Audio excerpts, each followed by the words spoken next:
सद्गुरुनाथ महाराज की जय। श्री गुरुदेव प्रसन्न, भगवान नित्यानंद प्रसन्न, गुरुदेव मुक्तानंद परमहंस प्रसन्न, महायोगी स्वामी उमानंद सरस्वती प्रसन्न। आज आपण गुरुचरित्राचा 5वा अध्याय बघत आहोत। या अध्यायात गुरुचरित्राचे नायक जे श्रीपादशी वल्लभ त्यांच्या जन्माची कथा आपण पाहणार आहोत। गुरुदेव ताई म्हणतात, श्रद्धावान असून सात्विक बुद्धीने वर्तन करणाऱ्यावर देवाची कृपा लवकर होते, योग्यांची कृपा, गुरुची कृपा लवकर होते। सत्वगुण हा पुण्यवृद्धिकारक असतो, तर रज आणि तम हे गुण पापवृद्धिकारक असतात। स्वर्गस्थ पुण्यजीव हे पुण्यशील दाम्पत्याच्या पोटी जन्म घेण्याची इच्छा करत असतात। ज्ञानेश्वरी म्हणते, योगभ्रष्ट योगी ज्यांची साधना तपश्चर्या अधुरी राहिली आहे, असे जे महात्मे जीव गुरुभक्त पतिपत्नीच्या पोटी जन्म घेण्याची इच्छा करतात, जेणेकरून गतजन्मी अपूर्ण राहिलेली साधना या जन्मी पुरी होईल।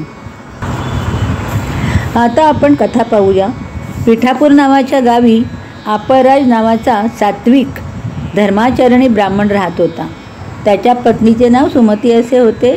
ती सुशील व महान पतिव्रता होती।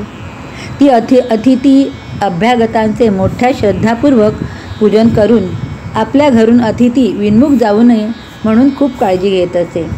आता इथवर अनसूयेची आणि सुमतीची गोष्ट आपल्याला सारखीच वाटते। अर्थात जेवढ्या पतिव्रता आहेत त्यांच्या ह्या गोष्टी आपल्याला सारख्याच वाटतात। दोघींचं व्रत एकच पातिव्रत्य, पतिभक्ती सगळं सारखं आहे।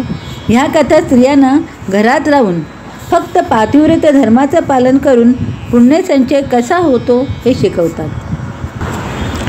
अनसूयेकडे ब्रह्मा विष्णू महेश परीक्षा घेण्यास आले, तर सुमतीकडे साक्षात दत्तच वेश पालटून परीक्षा घेण्यास आले। त्या दिवशी दर्श अमावस्येचे श्राद्ध तिच्या घरी चालले होते। शास्त्राप्रमाणे पितृस्थानीय ब्राह्मण जेवण्यापूर्वी कोणालाही अन्नदान करत नाहीत। अशा वेळी साक्षात दत्त वेश पालटून तिच्या दारी भिक्षा मागण्यास आले होते। तिने म्हणजे सुमतीने अतिथीस भिक्षा घातली। अर्थातच दत्त माऊली प्रसन्न झाली। ते तिच्या भक्तीवर प्रसन्न होऊन म्हणाले, माते तुझ्या मनात काय आहे ते तू माग। त्यावर ती पतिव्रता गुरुचरणी वंदन करून म्हणते, आपण मला माते म्हणून संबोधले ते वचन खरे करून दाखवा। तुमच्यासारखा पूर्ण पुरुषाची माता होण्याची माझी इच्छा आहे, ती पुरी करा। नंतर ती आपली करुण कहाणी गुरुदेवांना सांगते। मला मुले झाली, पण ती अल्पायुषी ठरली, आणि 1-2 झाली ती लुळी पांगडी आंधळी अशी झाली। पण आता मला तुमच्यासारखा पुत्र हवा आहे।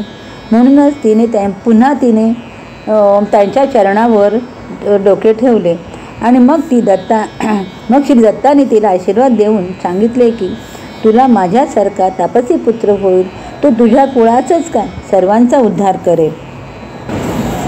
ही गोड बातमी तिने पतीला सांगितली। दोघेही आनंदी झाले। त्या विप्रस्त्रीने पतीकडे माफी मागितली की तिने त्यांची अवज्ञा केली। ब्राह्मण जेवण्यापूर्वी अतिथीला भिक्षा दिली। अर्थातच तिचे पती तिला सांगतात, तुझ्या या कृतीने आपले सारे पितर खरोखर उद्धरले असणार। नंतर लवकरच ती विप्रस्त्री गरोदर राहिली।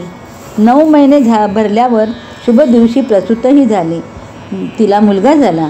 नंतर सर्व ब्राह्मण जमले, ज्योतिषी जमले।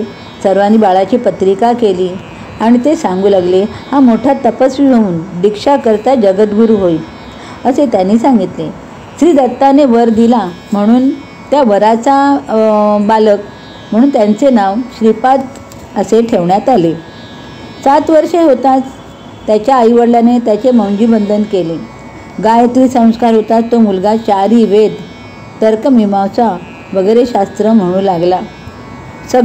सर्व नगर विस्मित झाले, कारण एवढासा बाळ धर्मशास्त्राचे विवरण करतो हे बघून सगळ्यांना आश्चर्य वाटले।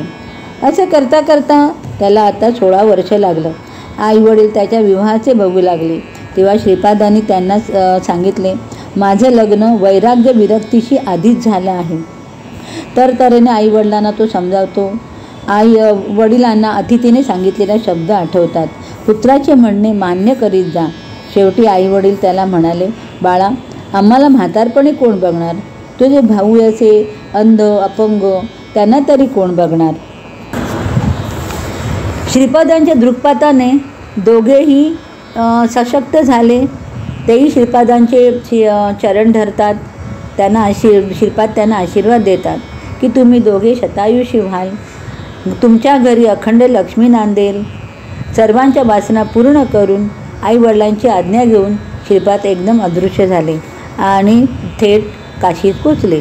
त्यानंतर ते बद्रीनाथाला गेले आणि तेथे नारायणाचा आशीर्वाद घेतला आणि त्याने आपल्या कार्याला सुरुवात केली. अशा रीतीने हा 5वा अध्याय, श्रीपादांचा जन्म, हा 5वा अध्याय आपण पाहिला. इथे एक आपल्याला शब्द मिळतो आहे किंवा एक वाक्य आपल्याला मिळतं की श्रीपादांच्या दृक्पाताने ते दोघंही सशक्त झाले. तर गुरुजनांचं दृक्पात, त्यांच्या दृष्टीमध्ये इतकं सामर्थ्य असतं. त्या दृक्पाताने आपल्याला शक्तिपात तर करतातच, पण असे कितीतरी गोष्टी आपण बघतो की गुरुच्या नुसत्या दृक्पाताने लोकांचे आजार पडतात. हे आपण बऱ्याच ठिकाणी बघितलं आहे. आणि हे जे सामर्थ्य त्यांच्या डोळ्यामध्ये असतं त्याचा असा अपव्यय होऊ नये म्हणून गुरुजन नेहमी गॉगल घालतात. आपण ताईना मुक्तानबाबांना आपण पाहिले, ते नेहमी गॉगल घालत होते, कारण त्यांच्या डोळ्यामध्ये एवढं सामर्थ्य असतं. अशी श्रीपाद श्री वल्लभांची जन्मकथा आपण पाहिली. आता पुढील भागात भगवान नित्यानंद बाबांची, मुक्तानंद बाबांची आणि आपल्या ताई स्वामी उमानंद सरस्वतींची कथा किंवा चरित्र आपण पुढील भागात पाहत आहोत. सद्गुरुनाथ महाराज की जय.